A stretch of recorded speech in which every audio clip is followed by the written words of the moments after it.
Ve bugün yani indi bizim yaşadığımız dövrdə Müslümanın Allah Teala'nın dinində sabit olmaq və dinindən möhkəm yapışmaq və fitnələrdən qorunması üçün ehtiyacı olduqca böyükdür. Yəni bizim ehtiyacımız olduqca böyükdür. Və xüsusən də indiki dövrdə fitnələr yayılmışdır və fitnələr yəni hər bir evə daxil olur və fitnələr hər kəsin yanındadır və kömək yardım edən də az olur və din də qəribdir. Necə ki Allah Resulü sallallahu aleyhi ve sellem buyurmuşdur, İslam qərib olaraq gəldi və qərib olaraq qayıdacaqdır. Yəni sanki İslam qəribdir. Yəni insanlara qəribə gəlir. Hətta din əhli, müsəlmanlar arasında haqq, doğru, düzgün İslam qəribə gəlir. Və bu din üzərində sabit qalmaq üçün müsəlmanın Allahın dinində sabit qalması üçün səbəblər var. Çünki Allah da hər bir şeyi səbəbə bağlamışdır və bu səbəblərdən bəziləri zikr olunacaq və Allah Teala'dan istəyirəm ki, bununla bizə fayda, mənfəət versin. Və birincisi Allah Teala'nın kitabı Qur'ana üst tutmaq, Qur'anı əzbərləyərək, oxuyaraq, əməl edərək. Çünki Qur'an Allah Teala'nın möhkəm ipidir və Allah Teala'nın doğru, düzgün yolu sırat-ı müstəqimidir. Və kim ondan bərk tutarsa Allah Teala onu qoruyar. Və kim ondan üz döndərərsə azar, yolundan sapar. Və Allah Teala yəni Qur'anı nə üçün hissə-hissə nazil etmişdir? Allah Resulü sallallahu aleyhi ve selleme 23 il ərzində Allah Teala bu arada xəbər verir, bildirir ki, nə üçün hissə-hissə nazil olmuşdur. Furqan surəsində Allah Teala buyurur: "Və qalellezine keferu laula nuzila aleyhi'l Kur'anu cümleten vahide." Kafirlər dedilər ki, kaş ki ona Qur'an bir dəfə nazil ediləydi. Yəni kafirlər dedilər ki, Qur'an Peyğəmbər sallallahu aleyhi ve selleme bir dəfəyə bir kitab kimi nazil ediləydi. Kəzəlikə linuthəbbitə bihi fuadək. Və Allah da buyurur ki, biz beləcə sənin qəlbini sabit edirik.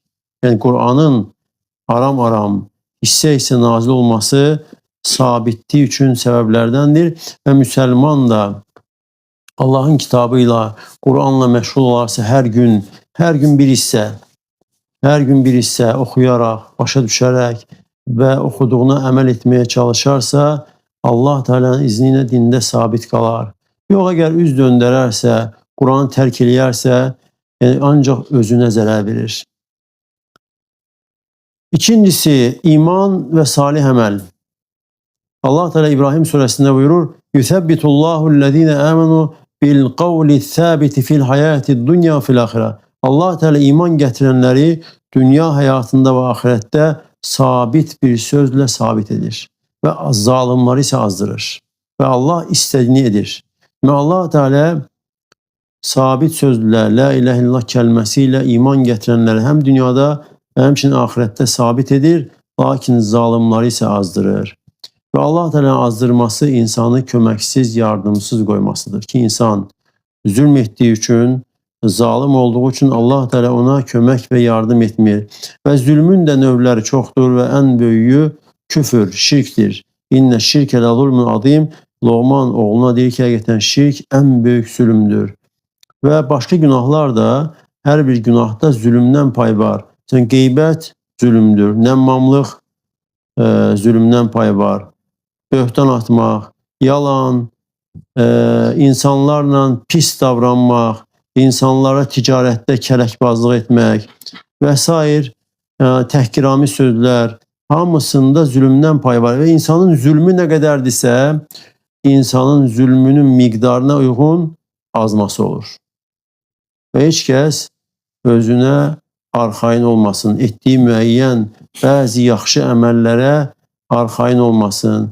Çünki Allah Teala'nın vədi, sözü haqdır və Allahla kimisə arasında bir qohumluq yoxdur ki, kimsə desin ki, mən sabit qalacağam. Və insan əgər bilə-bilə zülmə addım atarsa, bilsin ki, Allah Teala'nın yardımı kəsilir, yardım azalır. Və zülm nə qədərdirsə, Allahın kömək və yardımı bir o qədər azalır. Və həmçinin Allah Teala buyurur: Nisa surəsi 66-cı ayədə وَلَوْ أَنَّا كَتَبْنَا عَلَيْهِمْ Əgər biz onlara yazsaydıq, vacib etsəydik أَنْ اِقْتُلُوا أَنْفُسَكُمْ اَوْ اِخْرِجُوا مِنْ دِيَارِكُمْ Ki özünüzü öldürün və yaxud da öz diyarınızdan çıxın, tərk edin yaşadığınız yeri مَا فَعَلُوهُ إِلَّا قَلِيلٌ مِنْهُمْ Onlardan az bir qismi onu edərdi. Yəni bu da bizdən öncə yaşamış kitab əhlinə Allah Teala müraciət edir. Və sonra Allah Teala bildirir ki, وَلَوْ أَنَّهُمْ فَعَلُوا مَا يُوعَدُونَ بِهِ Əgər onlar özlərinə nəsiyyət olunan, tövsiyə olunan, xatırlanan etsəydilər, لَكَانَ خَيْرًا لَهُمْ وَأَشَدَّ تَثْبِيتًا Bu onlar üçün daha xeyirli və sabit qalmaları üçün daha şiddətli olardı. Və insan əgər Quranda, hədislərdə tövsiyə olunanları edərsə, nəsiyyət olunanları yerinə yetirərsə, həm xeyirli insan olur və həmçində dində sabit qalır və sonraki ayələrdə Allah da bildirir ki, ona böyük mükafat verər. Millədunna əcran azimə, böyük mükafat, əzəmətli mükafat. Və ləhədinəhum sıratla müstəqimə onu və onları doğru yola sıratla müstəqimə hidayət edərək. Deməli ki, nəsiyyətə, tövsiyəyə əməl edərsə, onun üçün 4 şey olur. Həm xeyirli insan olur, həm dində sabit qalır, həm böyük əzəmətli mükafat verilir Allah tərəfindən və həmçinin hidayət olunur. İnsanın hidayəti artır. Və Allah Resulü sallallahu aleyhi və səlləm salih əməllərdə davamlı olardı və onun üçün ən sevimli əməl az da olsa davamlı olanı idi. Və bu birinci Qur'ana yönəlmək, ikinci iman və salih əməllər və imanı azaldan, imanı körləyən şeylərdən uzaq olmaq, salih əməlləri artırmaq. Üçüncüsü isə peyğəmbərlərin qissələrini fikirləşmək və onları özünə nümunə götürmək. Buna dəlil Hud surəsi 120-ci ayədə Allah təala buyurur ki: وَكُلًّا نَقُصُّ عَلَيْكَ مِنْ أَنْبَاءِ الرُّسُلِ مَا نُثَبِّتُ بِهِ فُؤَادَكَ Biz sənə peyğəmbərlərin qissələrini, peyğəmbərlərin xəbərlərini qissə edirik, hekayət edirik ki, bununla sənin qəlbini sabit edirik. وَجَاءَكَ فِي هَذِهِ الْحَقُّ وَمَوْعِظَةٌ وَذِكْرَى لِلْمُؤْمِنِينَ Və bunda, bu Qur'anda sənə haqq, muizə və bir də möminlər üçün xatırlama gəlmişdir. Və xüsusən də Hud surəsi Allah Teala peyğəmbərlərdən qissə edir və başda da Nuh əleyhissalamdan Allah Teala başlayır ki, alimlər deyir ki, bunun özündə sanki təsəlli vardır ki, Nuh əleyhissalam 950 il dəvət elədi, lakin az bir insan dəvətini qəbul etdi və dəvətçi insan da səbirli olmalıdır. Deməli, ayələr nazil olur Allah Resulü sallallahu aleyhi ve sellem qəlbini sabit etmək üçün. Və möminlər də bu məsələdə Allah Resulü sallallahu aleyhi ve sellemə tabi edirlər, onun yolunu gedirlər və xüsusən də o ayələr ki, orada qissələr keçir, İbrahim Peyğəmbər, Musa aleyhissalam və həmçinin Firavunun tərəfdarlarının olan imanını gizlənən şəxs. Və bu üçüncüsüydü. Birinci Qur'an, ikinci iman və salih əməl, üçüncüsü peyğəmbərlərin qissələrini, hekayələrini fikirləşmək, onları özünə nümunə götürmək. Dördüncüsü, dində sabit qalmaq üçün səbəblərdən dualar. Dualar etmək Allah Teala'nın mömin qullarının sifətlərindəndir ki, onlar dualarla Allah'a yönələrdilər. Allah'a yalvarardılar ki, Allah Teala onları sabit eləsin. Və Əl-İmran surəsi 8-ci ayədə, hansı ki, 1-ci səhifəsi də Əl-İmran surəsinin, möminlərin duasını Allah Teala bizə bildirir ki, Rabbənə la tuzigh qulubana ba'da iz hedaytana. Ey Rəbbimiz, bizi hidayət etdikdən sonra qəlbimizi zeyğ eləmə. Zeyğ nədir? Azmaq. Lakin dalalun da azmaqdır, zəlalətdir. Zeyğ də azmaq, zəlalətdir. Zeyğlə dalaldə fərq odur ki, dalal, yəni zəlalət bilmədən insan azmaqsıdır. Zeyğ isə biləndən sonra, bilə-bilə. İnsan bilir və azır. Və hidayət də nədir? Faydalı elm və salih əməl. Bizi hidayət etdikdən sonra bizim qəlbimizi azdırma. Və Allah Resulü sallallahu aleyhi ve sellem də hədisdə bildirir ki, Adəm övladının hamısının qəlbləri rəhman olan Allahın iki barmağı arasındadır, istədiyi kimi çevirir. Və Ayşə radiyallahu anh deyir ki, Allah Resulü sallallahu aleyhi ve sellem ən çox bu dua edərdi ki, ey qəlbləri çevirən, qəlbimi sənin dinində sabit elə. Və dördüncüsü dua idi. Beşinci, Allah Teala'nın dinində sabit qalmaq üçün səbəblərdən Allahı çox zikr etmək Və zikrin də mənası Allahı xatırlamaq, Allahı yad etməkdir. Və dillə bununla bərabər olarsa, qəlblə bərabər olarsa daha kamil olur. Zikir sabit qalmaq üçün ən böyük səbəblərdəndir. Allah Teala yəni çətin vaxtı, şiddət vaxtı, yəni döyüşdə, cihadda ikən zikr etməyi əmr etmişdir ki, sabit qalmaq üçün Ənfəl surəsi 45-ci ayədə buyurur: "Eyyuhellezine amanu idə laqitum fiyatan." Ey iman gətirənlər, düşmən dəstəsi ilə qarşı-qarşıya gəldikdə fəthbutu, sabit olun, vazkurullaha kəsiran və Allahı çox zikr edin ki, tuflihun, leallekum tuflihun ki siz fələha çatasınız. Fəlah da neydi? İnsanın umduğu, sevdiği şey əldə etməsi, qorxduğu şeydən xilas olmasıdır. Deməli, sabitliyin ən böyük səbəblərindən çoxlu zikir, xüsusən də cihadda, döyüşdə. Və bu beşincisi də, birincisi Kur'an yönəlmək, ikinci iman və salih əməl, buna diqqət eləmək, üçüncüsü Peyğəmbərlərin hikayə qissələrini düşünmək, nümunə götürmək, dördüncüsü dua, beşincisi zikir. Altıncısı və altıncı səbəb, yəni ola bilər çox insanların diqqət eləmədiyi bir səbəbdir. Ki, çoxumuz buna fikir vermirik, diqqət eləmirik, lakin bu səbəb sabit qalmaq üçün, dində sabit qalmaq üçün olduqca mühümdür. Ki, bunu hər kəs, yəni bizim hər birimiz buna diqqət eləməyimiz lazımdır. Altıncı səbəb, Allaha dəvət eləmək. İnsanları Allaha çağırmaq, Allaha ibadətə dəvət eləmək ki, onlar Allaha ibadət edən müsəlman olsunlar. Və Allaha dəvət etmək Peyğəmbərlərin vəzifəsidir və Peyğəmbərlərə tabi olanların vəzifəsidir. Allah Teala Yusuf surəsi 108-ci ayədə buyurur: "Qul hadihi sabili ad'u ilallah." De ki, bu mənim yolumdur. Allaha çağırıram alə basirət, elmlə. Mən və mənə tabi olanlar. Deməli, kim Peyğəmbər sallallahu aleyhi və səlləmə haqqı ilə tabi olanlardan olmaq istəyirsə, elmlə Allaha dəvət eləməsi lazım. Əgər elmlə, yəni Qur'an və hədislərlə Allaha dəvət edənlərdən olmasa, Peyğəmbər sallallahu aleyhi və səlləmə tabi olanlardan sayılmır və yaxud da tabiçiliyi naqisdir. Və burada incəlik var ki, insanları Allaha dəvət etməsilə necə sabit olur? Əgər bir insan insanların hidayət olunmasına həris olarsa, və hərislik də haradadır? Qəlbdədir. İnsan hərisdir, istəyir ki, insanlar hidayət olunsunlar. Və Allah Teala insana mükafatı etdiyi əmələ uyğun verir. Necə ki, insanların hidayət olunmasına hərisdir, istəyir, Allah Teala da onun hidayətini artırır və onu sabit edir. Və Rəhman surəsində Allah Teala buyurur: "Həl cəzəul ihsani illəl ihsan." Məgər yaxşılığın mükafatı yaxşılıq deyilmi? Nə qədər insanlara xeyir istəyərsə, bir o qədər Allah Teala da ona öz xeyrindən verər. İnsanların hidayət olunmasını istəyir və hərissə Allah Teala onun hidayətini artırır. Bu deməli 6-cı səbəb idi. 7-ci səbəb salih yoldaşlar.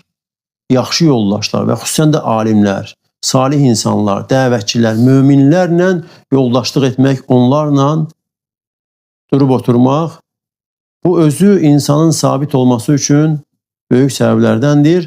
Və Allah Teala Kəhf surəsində buyurur: "Vasbir nefseke ma'allezine yed'un rabbahum bil-ghadati vel-ashi yuridun vecha." Sən özünü, öz nəfsini səbirlə apar.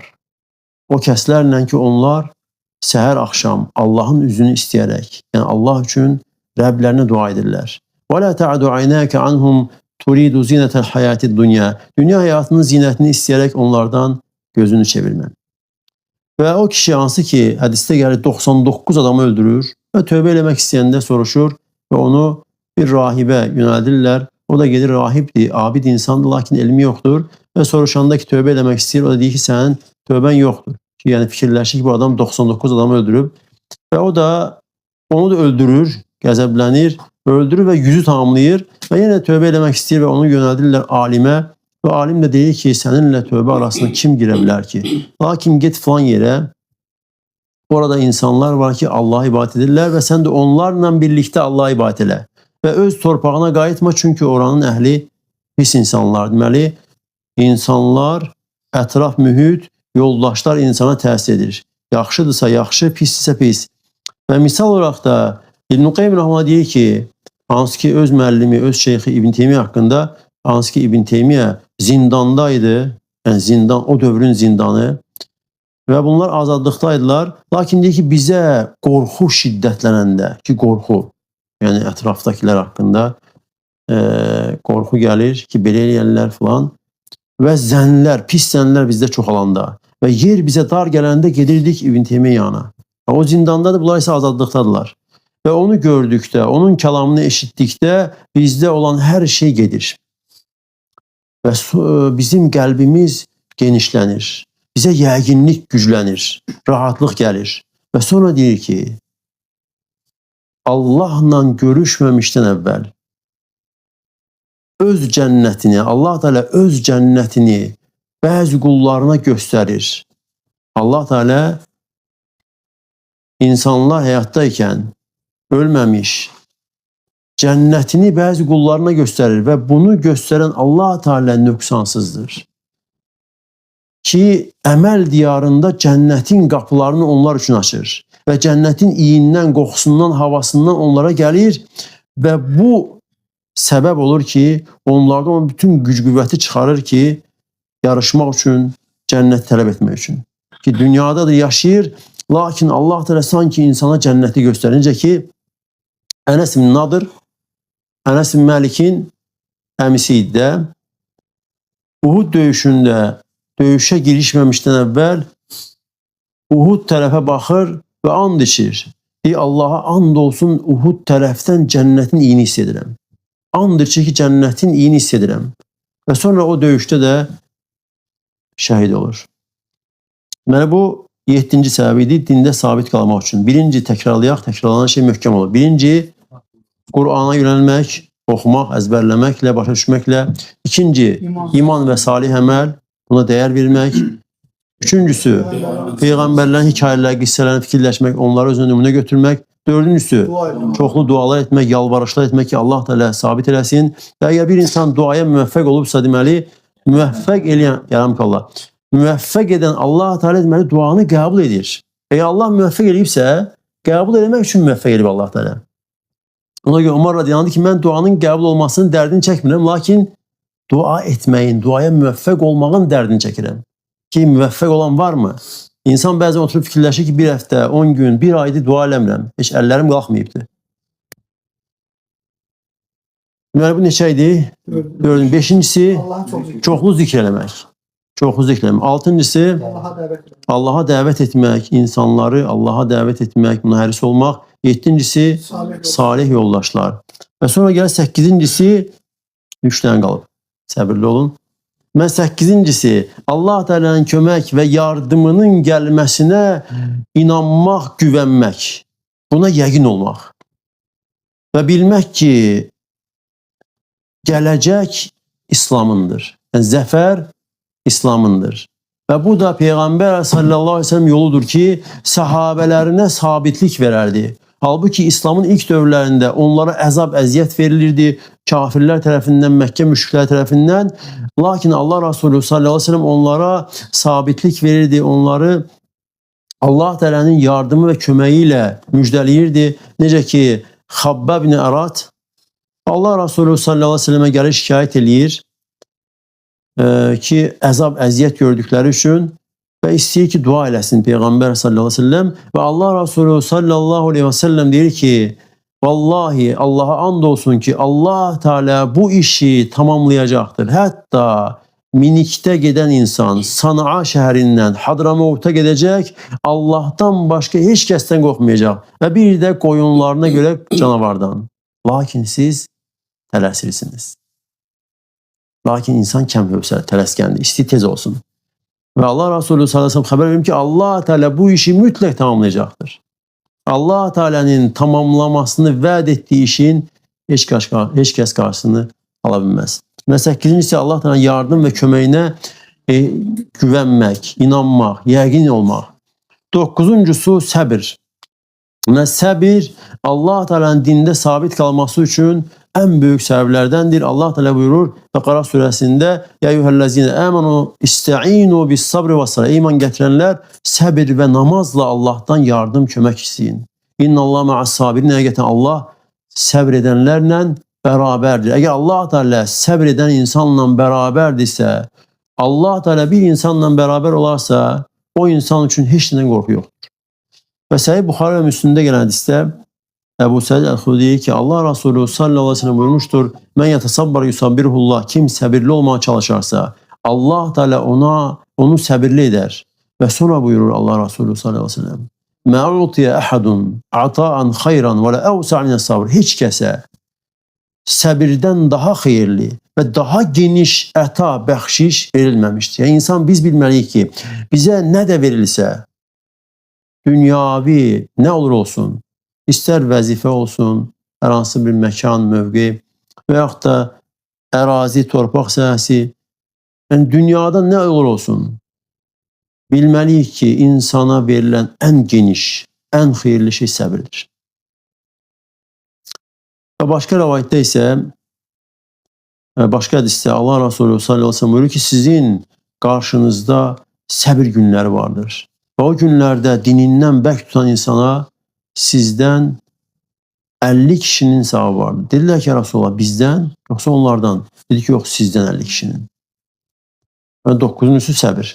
10-uncusu, axırıncısıdır, cənnətin neymətlərini və cəhənnəm əzabını fikirləşmək.